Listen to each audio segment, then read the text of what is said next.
Hello दोस्तों, आज आप सभी को ब्रह्मपुत्र नदी तंत्र के बारे में बताया जाएगा। ब्रह्मपुत्र नदी तिब्बत के मानसरोवर झील से निकलती है, जहाँ पर चेमायुंगदो ग्लेशियर है। ये जो चेमायुंगदो ग्लेशियर है, यहाँ से ब्रह्मपुत्र नदी निकल कर के जब आगे चलती है तो इसको तिब्बत में चीनी लोगों द्वारा सांगपो नदी के नाम से जाना जाता है। जब सांगपो नदी आगे चलती है तो यहाँ पर एक नदी यारलुंग सांगपो, और इसको यारलुंग सांगपो के नाम से भी जानते हैं। तिब्बत के ही किनारे ब्रह्मपुत्र नदी के किनारे तिब्बत की राजधानी ल्हासा जो नगर है वो ब्रह्मपुत्र नदी के किनारे पर स्थित है। ब्रह्मपुत्र नदी जब आगे चलती है तो ये चीनी लोग इसे यारलुंग जेम्बो के नाम से जानते हैं, और यालू सियांग के भी नाम से जानते हैं। यहाँ पर नामचा बरवा जो पहाड़ी है, इस पहाड़ी की वजह से ब्रह्मपुत्र नदी यहाँ पर ये वक्राकार रूप में मुड़ती है, और जब ये मुड़ कर के इधर भारत में अरुणाचल प्रदेश में प्रवेश करती है तो ये यहाँ पर एक बहुत गहरा खड्ड बनाती है, जिसे दिहांग गार्ज के नाम से जाना जाता है। यहाँ पर दिहांग गार्ज है और इसे यांगयाप दर्रा भी कहते हैं, और अरुणाचल प्रदेश में इस नदी को दिहांग के नाम से जाना जाता है। दिहांग नदी आगे चल कर के सदिया पर दो नदियां आकर के मिलती हैं, एक है दिबांग, दूसरी है लोहित। दिबांग नदी मिसमी पहाड़ी से निकलती है और ब्रह्मपुत्र में मिलती है, तथा लोहित नदी चयालछू ग्लेशियर से निकल करके ब्रह्मपुत्र में मिलती है। यहाँ पर सदिया पर ये दोनों नदियाँ मिलती हैं तो यहाँ पर ब्रह्मपुत्र नदी की चौड़ाई कुछ ज़्यादा ही हो जाती है। 10 से 12 किलोमीटर की समथिंग इसकी चौड़ाई होती है। और यहीं पर लोहित नदी पर एक बहुत बड़ा, जो कि भारत का सबसे बड़ा पुल भूपेन हजारिका के नाम से जाना जाता है, ढोला साड़िया, सदिया जिले में ही है। जब सदिया से लेकर के धुबरी तक ब्रह्मपुत्र नदी मैदानी क्षेत्र में प्रवाहित होती है और ये असम में प्रवेश करती है। असम में इस नदी को ब्रह्मपुत्र के नाम से जाना जाता है।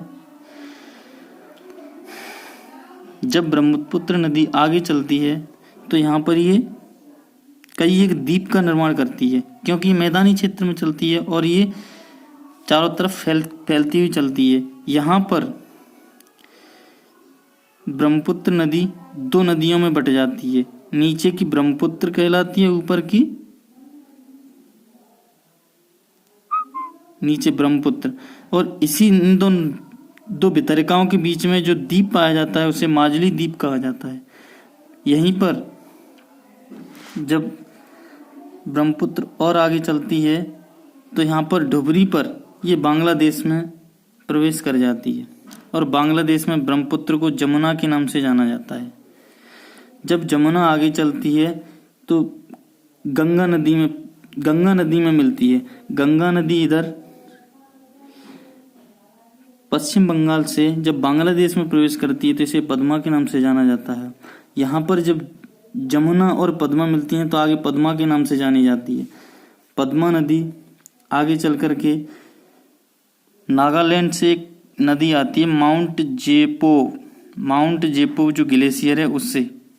यहाँ पर एक चोटी है माउंट जेपो, यहाँ से निकल कर के ये नदी बराक के नाम से जानी जाती है। बराक जब ये आगे चलती है और ये बांग्लादेश में प्रवेश करती है, इसे मेघना के नाम से जाना जाता है। और मेघना नदी जब पद्मा में मिलती है तो आगे मेघना के ही नाम से जाना जाता है, और आगे चलकर ये सुंदरबन डेल्टा का निर्माण करती हैं और बंगाल की खाड़ी में मिल जाती हैं। ब्रह्मपुत्र की अन्य सहायक नदियाँ, तो सबसे पहले तो दिबांग और लोहित, ये दो नदियाँ मिलती हैं इसमें। दिबांग नदी मिसमी पहाड़ी से निकलती है, अरुणाचल प्रदेश की मिसमी पहाड़ी से, और ब्रह्मपुत्र के बाईं ओर मिलती है। इसी प्रकार लोहित नदी जयालछू ग्लेशियर से निकलती है और ब्रह्मपुत्र में बाईं ओर से मिलती है। यहीं पर इस नदी की चौड़ाई सबसे अधिक होती है। जब ये ब्रह्मपुत्र आगे चलती है तो इसमें दाहिनी ओर से सुबनसिरी नदी आकर के मिलती है। जब सुबनसिरी और एक रंगा, ये माजुली द्वीप के आसपास ही मिलती हैं। एक नदी है मानस, जो कि बहुत इम्पोर्टेंट है। कहाँ से निकलती है? भूटान से। भूटान से निकल कर के असम में ब्रह्मपुत्र नदी में मिलती है। और एक सबसे वेरी वेरी इंपॉर्टेंट क्वेश्चन, संकोच रिवर। संकोच रिवर भूटान से निकल कर के ब्रह्मपुत्र में मिलती है, धुबरी के पास में। लेकिन जब संकोच नदी क्या है, पश्चिम बंगाल और असम की सीमा बनाती है। और एक नदी सिक्किम के जेमू ग्लेशियर से निकलती है, तिस्ता के नाम से जानी जाती है। जेमू ग्लेशियर से निकल करके तिस्ता नदी आगे चल करके बांग्लादेश में जमुना में मिलती है। इसको याद रखना, तिस्ता नदी जमुना में मिलती है क्योंकि ये बांग्लादेश में प्रवेश कर जाती है। हाँ, तिस्ता की एक सहायक नदी है रंगित। तिस्ता की सहायक नदी रंगित है, जो चोलामू झील से निकलती है। बाईं ओर से मिलने वाली अन्य नदियां, एक नदी है धनसिरी, जो माजुली द्वीप के आसपास मिलती है। कहाँ से निकलती है? लेसांग चोटी से। लेसांग चोटी से निकल करके माजुली द्वीप के पास ब्रह्मपुत्र नदी में मिलती है। तथा कपिली नदी सुरमा घाटी से निकलती है। सुरमा घाटी कहाँ पर है? असम में। असम की सुरमा घाटी से निकल करके ब्रह्मपुत्र में मिल जाती है। अन्य फैक्ट,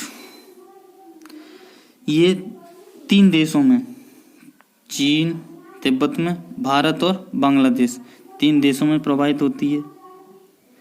चीन में इसको सांगपो के नाम से जानते हैं, भारत में दिहांग और ब्रह्मपुत्र के नाम से जानते हैं, तथा बांग्लादेश में सबसे पहले तो ये जमुना के नाम से जानी जाती है।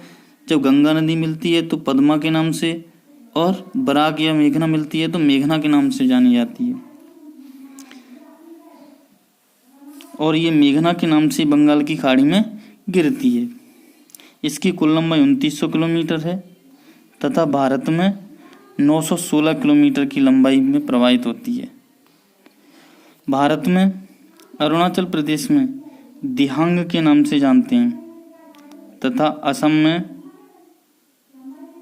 सदिया से लेकर धुबरी तक ब्रह्मपुत्र के नाम से जानते हैं। तथा यहाँ पर ब्रह्मपुत्र नदी मैदानी क्षेत्र में बहती है और इसी बीच में माजुली द्वीप का निर्माण होता है, जिस पर चावल की खेती होती है। माजुली द्वीप पर सबसे ज़्यादा चावल की खेती की जाती है।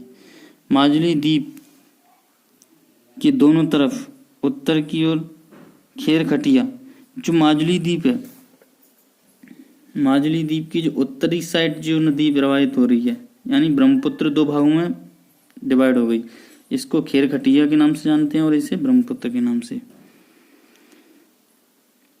और ब्रह्मपुत्र के नाम से जाना जाता है। Okay, thanks. आज के लिए इतना ही काफ़ी है।